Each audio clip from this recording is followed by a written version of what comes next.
Everyone's talking about how AI will take our jobs, replace programmers, automate everything. But the truth is, AI won't replace you. Someone who knows how to use it will.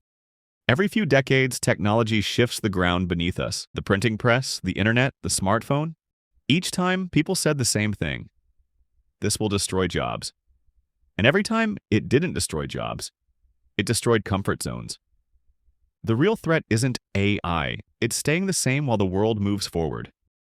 Some developers stopped learning after React. Some after Kubernetes. Some never learned Git properly. And now wonder why an AI can do half their job. They didn't lose to AI. They lost to people who adapted. Think about it this way.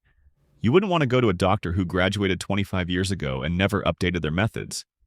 So why should software development be any different? The tools have changed. The world has changed.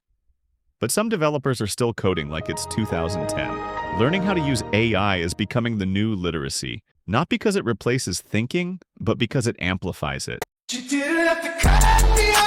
Knowing how to write prompts, combine tools, chain APIs, that's the new knowing how to Google. It's not about fighting AI, it's about partnering with it. The best developers today aren't just writing code.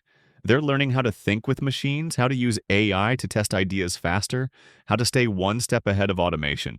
The future belongs to those who stay curious, who keep learning, who aren't afraid to be beginners again. So don't fear AI. Fear becoming comfortable while the world evolves. Fear the version of yourself that refuses to grow, because AI won't replace you, but your habits might.